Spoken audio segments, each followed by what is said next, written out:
Hello and a very good evening. You're watching the news at 6 on Rajya Sabha television with me, Frank Pereira. Here are the headlines.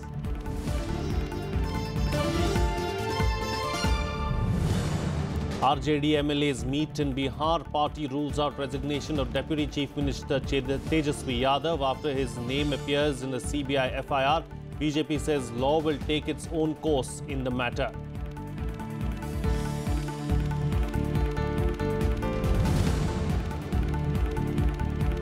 Normal life continues to be disrupted in Darjeeling. Gorkha Janmukti Morcha rejects Chief Minister Mamata Banerjee's offer for talks. All Hill parties to meet on July 11 to discuss course of agitation.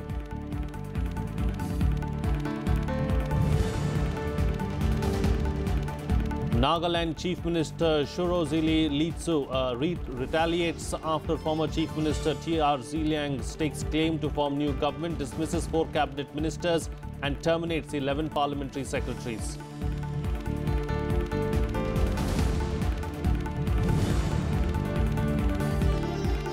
And India, US and Japan start joint naval exercise Malabar 2017 off the Chennai coast. 10-day drills in Bay of Bengal include warships from Japan, US and the largest ever fleet from India.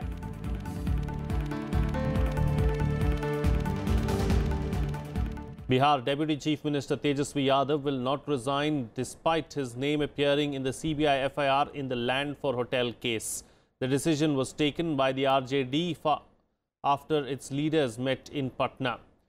After the party meeting, Lalu also met each leader individually. Meanwhile, the BJP has said that the law is taking its own course. The Rashtriya Janata Dal has said there was no question of Bihar Deputy Chief Minister Tejaswi Prasad Yadav's resignation. The question of his resignation arose after his name appeared in the CBI FIR in the land for hotel case.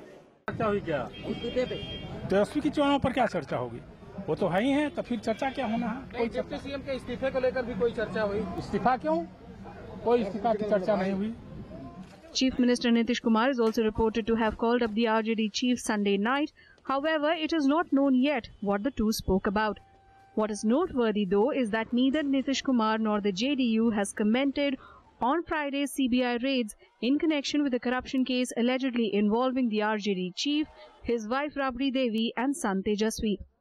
अगर कोई सरकार किसी संस्था का दुरुपयोग करे और दुरुपयोग करके किसी पे आरोप लगाए तो वो आरोप प्रमाणित नहीं होता। सीबीआई गलत है, ईडी गलत है, आईटी गलत है, सब जो सही है वो समय पे आपको पता चल जाए।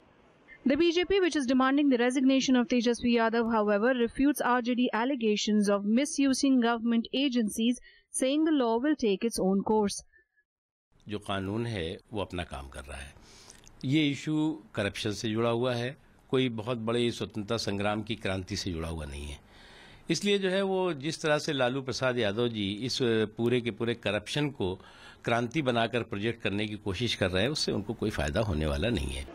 Lalu Prasad Yadav, Rabri Devi, Tejaswi Prasad Yadav and his minister brother Tej Pratap Yadav were all present in the meeting along with legislators and other senior leaders of the party. Bureau Report, Rajya Sabha TV.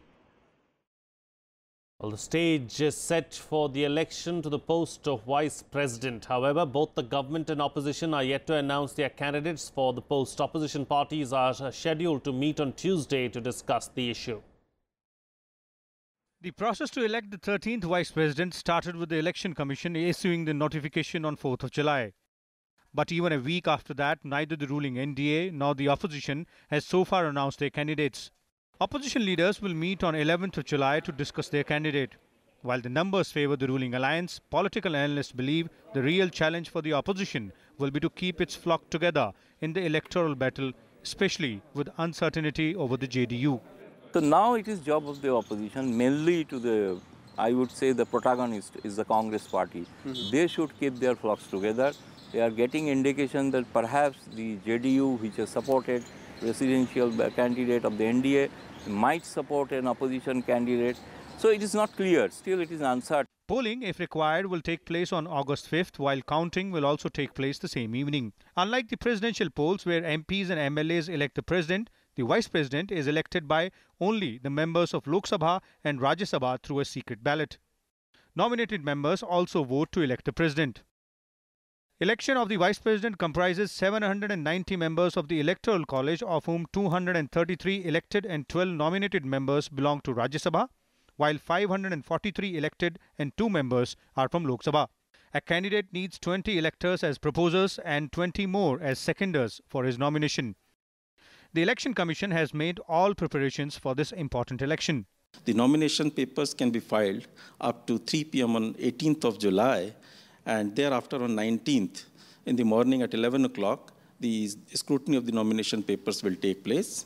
And those whose nomination papers which are found valid after the scrutiny, those candidates, they can withdraw their names from the fray till 21st of July by 3 p.m. And if there are more than one candidate left after that, then there will be election. The term of present Vice President Mohammad Hamid Ansari, who has held the post for 2 terms in a row, will end on 10th of August. Vishal Dahiya, Rajya Sabha TV.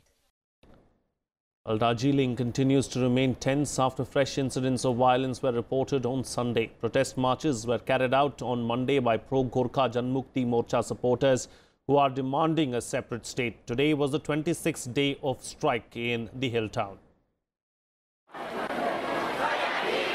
Protest marches in Darjeeling on the 26th day of the indefinite strike for a separate state. Markets remain shut even as the Gorkha Janmukti Morcha once again rejected Chief Minister Mamata Banerjee's offer for talks. It also advanced the meeting of hill parties to the 11th of July that was earlier scheduled to take place on the 18th. Security was tight outside police stations, camps and outposts after fresh violence erupted on Sunday. Pro-Gorkhaland agitators burned down a police station and assaulted 4 police personnel. GJM activists also took out a rally on Sunday with bodies of 2 persons allegedly killed in clashes with security personnel. On Saturday, the GJM claimed 4 people killed in police firing. The police, however, denied the claim. ये जो कल जो 3 शहीद हुआ है, ये 3 शहीद को श्रद्धांजलि देने के लिए हम लोग ये आज का रैली कर रहे हैं, कैंडल जुलूस. Darjeeling and West Bengal and nearby areas are reeling under violence since the 8th of June after protests over the West Bengal government reportedly deciding to impose Bengali in schools across the state. The strike has derailed normal life with supplies of food and essentials severely affected and internet services suspended indefinitely. Bureau Report, Rajya Sabha TV. Well, Nagaland Chief Minister and ruling Naga People's Front President Shirozili Leetsu sacked 4 cabinet ministers and suspended them from the party along with 6 other MLAs, including his predecessor Ziliang. Also sacked were 10 parliamentary secretaries, 4 from the NPF and 6 independents for supporting Ziliang. The measures follow in the wake of attempts to remove Leetsu from the chief minister's post. The NPF government in crisis for the 3rd time in 2 years, with former Chief Minister T.R. Zeliang staking claim to form the government in Nagaland. Zeliang claimed that 41 of the 59 MLAs in the assembly supported him. They included many ruling party MLAs who reportedly rebelled against current Chief Minister Shirozile Lezetsu. The way there is a political crisis in Nagaland, opponent group claim that they have a majority, but there are ruling of Supreme Court in S.R. Bhumai case that every government should give a chance to prove majority on the floor of House. The responsibility of the governor is that he must give the time. If they lose the majority on the floor of House, then alternate government can be made. L. Zeliang wrote to Governor P.B. Acharya on Sunday claiming that on the 4th of June, a meeting of the legislature party of the NPF was held. At this meeting, 34 party MLAs of the total 47 urged him to stake claim to form a new government. Further, he said that 7 independents also confirmed their support to him, taking the tally to 41. Chief Minister Lezetsu, on the other hand, is not yet a member of the assembly. Zeliang requested the governor to invite him to form a new Naga People's Front-led DAN government in Nagaland at the earliest. The 34 NPF MLAs who are supporting Zeliang are camping at a resort in Kaziranga in Assam. Lezetsu, who is the NPF president, is gearing up for the July 29th by-election from the Northern Angami 1 assembly seat vacated by his son. He became chief minister on the 22nd of February after Zeliang quit over statewide protests against the holding of elections to urban local bodies with 33% reservation for women. Bureau Report, Rajya Sabha TV. Well, activists of Haryana's main opposition party, the Indian National Lok Dal, today blocked the national highway near Ambala and 4 other major roads in the state. INLD is seeking immediate construction of the Sutlej-Yamuna link canal in Punjab to bring more water to Haryana. Protesters disrupted movement of vehicles, causing inconvenience to thousands of commuters entering Haryana from Punjab. Traffic was also stopped near Haryana's Sirsa district. The party said their peaceful protest will not emergency services like ambulances from entering Haryana. Security was tightened to deal with the situation. मुझे जब मुख्यमंत्री मिलेंगे मैं 100% उनसे जानना चाहूंगा ये बात कि कौन सी कोर्ट में हमारा मामला पेंडिंग है। हमारा फैसला हो चुका है, 10 नवंबर को फैसला आ गया था। इस फैसले को लागू करना केंद्र की सरकार का काम है। इंडियन नेशनल लोकदल इस लड़ाई को इससे भी ज्यादा अच्छे ढंग से और बड़ी संख्या में लोगों को साथ लेकर के लड़ेगी। मुख्य मांग है कि उच्चतम न्यायालय के संपूर्ण फैसले आने के बाद इस नहर का निर्माण क्यों नहीं किया जा रहा। कहीं न कहीं केंद्र सरकार की, हरियाणा सरकार की और पंजाब सरकार की आज हरियाणा के हितों के प्रति कुठाराघात की नीति है।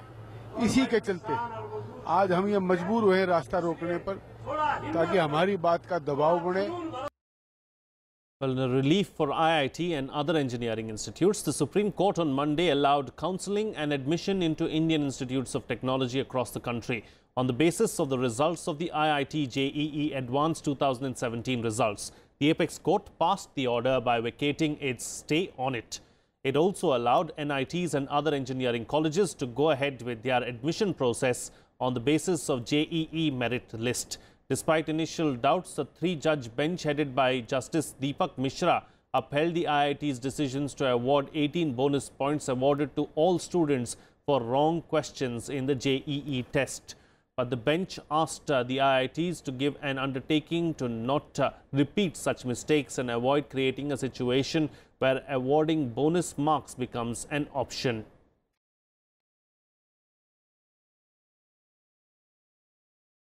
It also asked high courts not to interfere in the petitions regarding counselling and admission to the IITs to avoid any confusion. A petition filed by an IIT aspirant, Aishwarya Agarwal, had sought the court's direction to declare that the action of awarding bonus marks to candidates who had appeared in the exam was wrong and violated her right as well as that of other students. But appearing for IIT, Attorney General K.K. Venugopal had said it was impossible to re-evaluate answer papers of nearly 2.5 lakh students.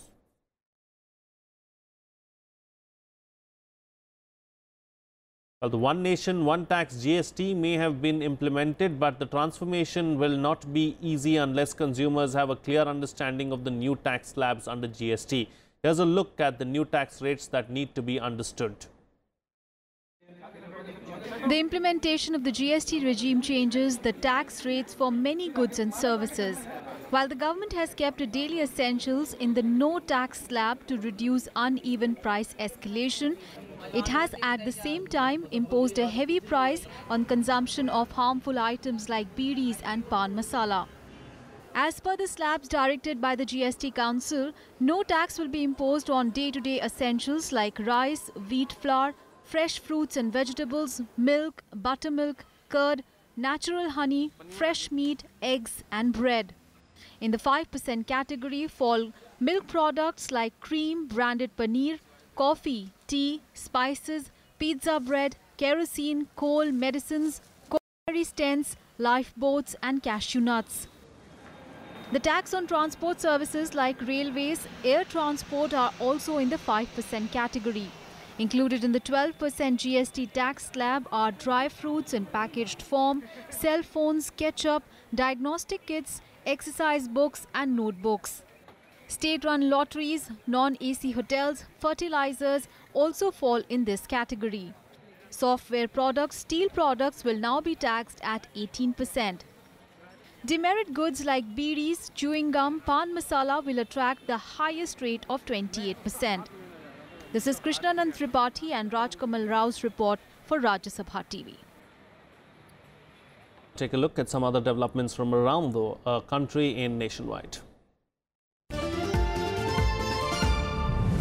Indian Army killed 2 militants in an operation to thwart an infiltration bid along the line of control in the Nagaland sector of North Kashmir. Army officials said suspicious movement was noticed along the LOC in Nagaland sector and the terrorists were tracked till dawn when they were challenged by troops. The Bombay High Court issued a notice to the Civil Aviation Ministry and others over a petition against a public meeting allegedly held by BJP President Amit Shah in Goa's Darjeeling airport. The state BJP held for a welcome reception for Shah that turned into a political meeting. A carpeted podium, chairs for dignitaries and a sound system allegedly disrupted the entry of passengers into the airport terminal.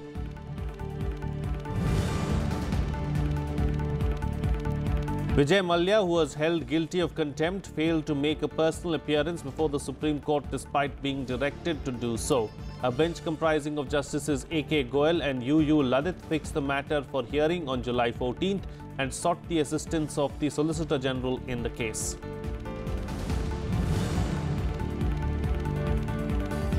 At least 7 people were feared drowned after their boat capsized in the Vena Dam in Kamaleshwar Tehsil of Nagpur. The boat carrying 11 people, including 3 boatmen, capsized on Sunday evening. The victims were a group of boys who were celebrating a birthday and streamed a video on Facebook Live just before the boat tipped over. 3 people were rescued and 1 body has been fished out so far. Well, it's time for a short break now, but news and updates will continue on the other side. Stay tuned, we'll be right back.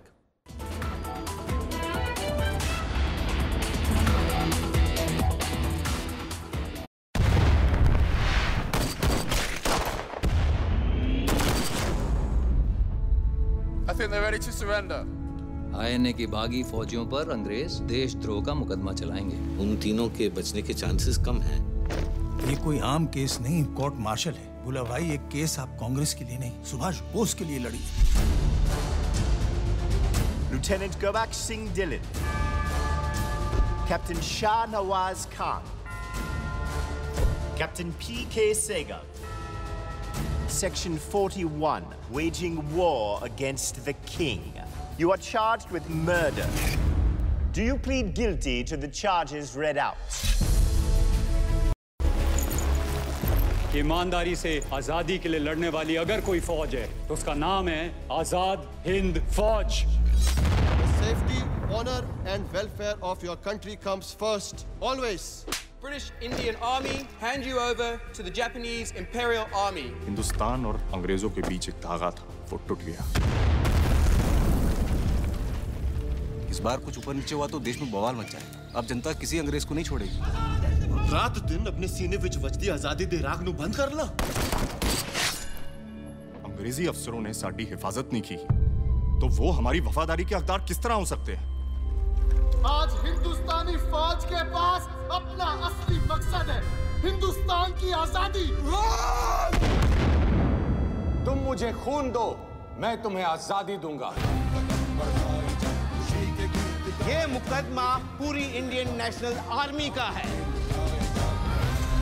क्योंकि हमने वो दिन देखा है जब हमें ऐसा लगा था कि हमने हिंदुस्तान को वाकई आजाद कर दिया।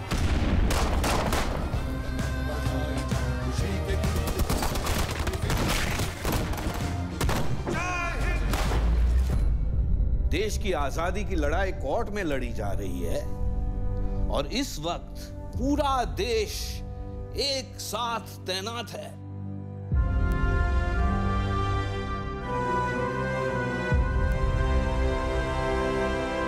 This trial and its judgment shall be remembered throughout history.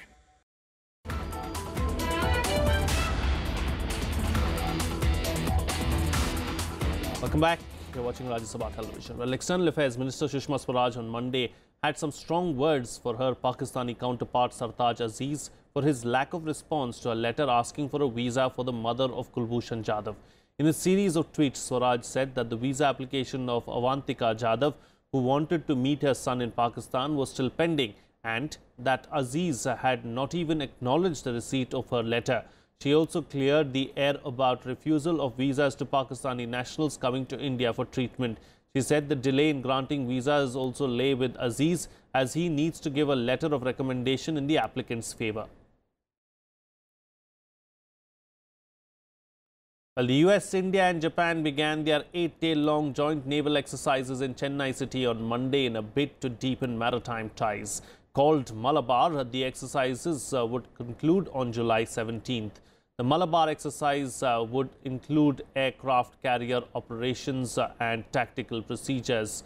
The Indian Navy will be represented by aircraft carrier INS Vikramaditya, indigenous anti-submarine warfare corvette Kamorta and long-range maritime patrol aircraft PSI, among others. Tokyo has been involved in the drills in recent years, and these have been held in the Pacific, but the three governments have now formalized it. Japan believes Malabar would further increase the already growing defense cooperation between the three countries. The US Navy will be represented by guided missile cruiser USS Princeton, guided missile destroyers USS Howard, destroyer USS Shoop and destroyer USS Kidd. India and the US have been conducting the Malabar exercise since 1992. The thrust of exercises at sea this year would be on aircraft carrier operations, air defense, anti-submarine warfare, surface firings, boarding operations, search and rescue, joint maneuvers, exercising of tactical procedures and interaction between special forces. We hope to play a leading role to improve and stabilize our global commons and ensure maritime security. To that end, the JMSDF will strive to further deepen the Japan-India-US maritime partnership through the Malabar exercise. Now to Islamabad, where a joint investigation team probing the Panama Papers graft case against Pakistan Prime Minister Nawaz Sharif submitted its final report to the Supreme Court. The JIT said that besides other evidence, the report consists of the statements of Prime Minister Sharif, his brother and Punjab Chief Minister Shahbaz Sharif and the Prime Minister's children. The 6-member joint investigation team was set up in May to probe the Sharif family for allegedly failing to provide the trail of money used to buy properties in London in the 1990s. The JIT has also probed several serving and former officials in connection with the case. Last year, the Panama Papers revealed that 3 of Prime Minister Sharif's children owned offshore companies and assets not shown on his family's wealth statement.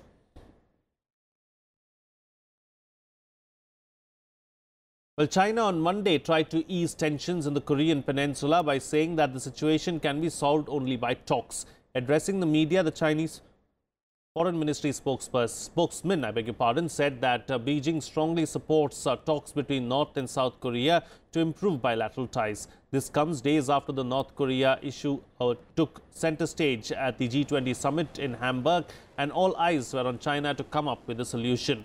Pyongyang claimed to have test-launched an intercontinental ballistic missile last Tuesday that could reach Alaska.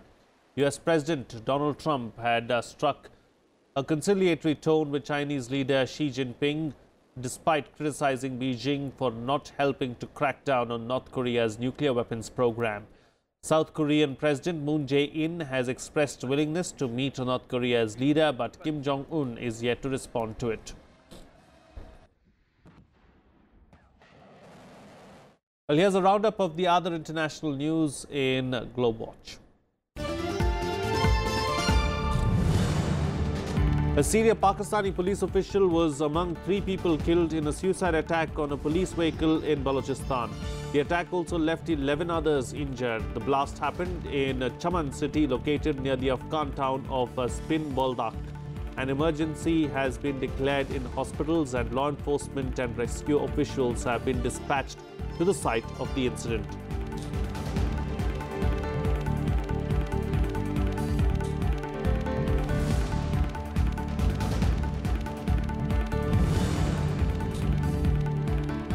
Mongolia inaugurated its newly elected president on Monday in a ceremony held inside Ulaanbaatar's government palace. In his inauguration speech, Khaltma Batulga said that the solution to many of Mongolia's challenges require cooperation, hard work and a patriotic mindset. Batulga won last Friday's election as a member of the opposition Democratic Party with 50.6% of the vote on a 60.9% turnout.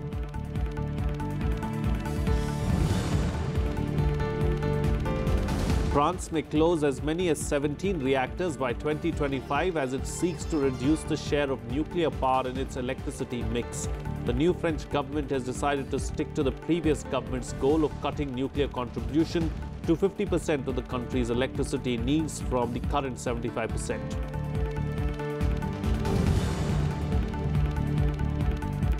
US troops marched down the Champs-Élysées in Paris rehearsing for their starring role in France's July 14 celebrations.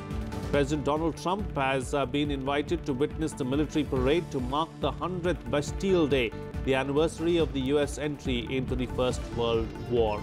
190 troops from the US Army, Navy and Air Force will march with thousands of French servicemen and women in the well-known parade, and US planes will contribute to the grand flypast.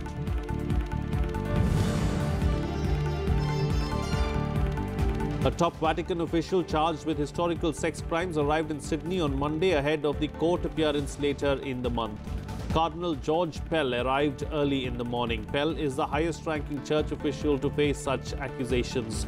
The advisor to Pope Francis was charged late last month. Pell insists he is innocent. He is due to appear in the Melbourne court on July 26th. Well, that's it on this newscast. Have a good evening.